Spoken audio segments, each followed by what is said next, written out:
To je nice. Čus. Jsme na Ibize, je to tady super, zdravíme všechny, máme super ubytko, funguje, nice. Takže Pecka, tady je přístav, takže užívejte lidi.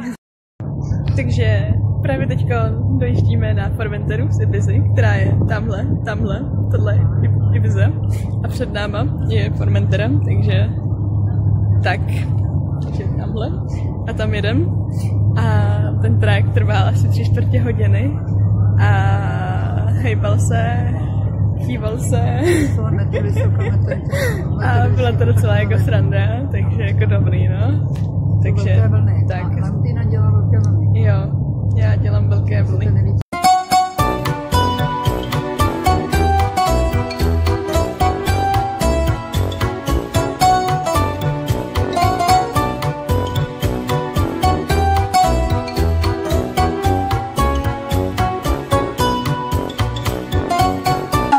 Čus!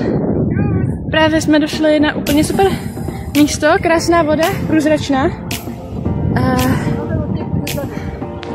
Jo. Od sunset do zde. A jo? Jdeme se stárka. A je to tady fakt jako boží. Jako boží, úplně super. Nice. Je tu vedro, je tu boží. Všechno boží, jo.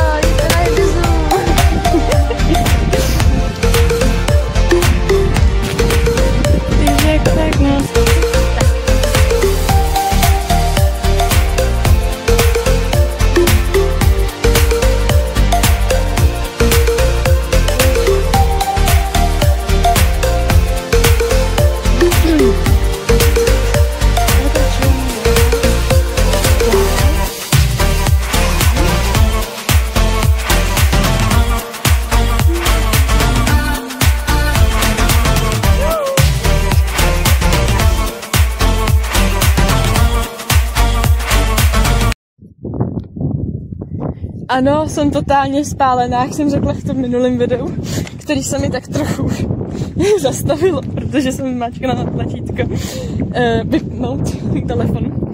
Takže jsem totálně spálená, já teď nemám spálený, jak je vidět tady úplně červený, že jo? Ksicht jak bysme, protože jsem měla kšiltovku, druhou polovinu cesty, takže tak. No a jenom tak, že ty ramena, no jsou červený, tak jako, au, prostě červený spálený ramena, no takže tak. Ksicht jak bysme, ale jako ramena budou trochu problém jako vždycky. A hřbet, ruky, au. To mám úplně taky jako spálený, no, takže jako, joke. Takže, ale jako cesta boží, cesta fakt nádherná, fakt jako super. Lidi téměř nuloví, takže příroda, všechno možný super a čistota taky jako fajn. Protože jako odpadky tady téměř jako nejsou, což je jako wow, jedna jako z plusů. A moc tady lidi jakože nechodí, ale to asi tím, že tady jako není ještě sezona, protože vlastně je konec, že jo, dubna, není ani květen, takže sezona tady bude asi až od května nebo až od poloviny května. Takže ty hotely vlastně to tady teprve právě udávají do pucu, takže tak. Ale jinak fakt jako boží za ty 2 dny, co jsme tady, jsme stihli hromadu věcí. Prochodili jsme toho docela dost a máme teda v plánu se ještě počít kola a ty tady bylo tak nějak jako na kola. Zatím teda jsme žádnou pušovnu na kola neviděli. Ubytko boží. Na ubytku byla dokonce i jakože vana, mají tam menší jakoby, takový bazén venku, který je hluboký až 2,10 m. A jako super, no, nemůžeš si stěžovat po téměř 3 dnech nespaní, hlavně včerejšku, když jsem spala asi 2 hodiny, protože jsme jeli z Vídně, kde jsem spala fakt, když jsem nespala vůbec vlastně, protože to vlastně ani nešlo a trochu jsem spala teda v letadle, tak jsem vlastně spala asi 10 hodin, no, dneska. Já začala asi kolem půlnoci, jsme si šli projít večer, což bylo příjemný, byly hvězdy a tohle. Takže no, spala jsem fakt tak krásně, usnula jsem jak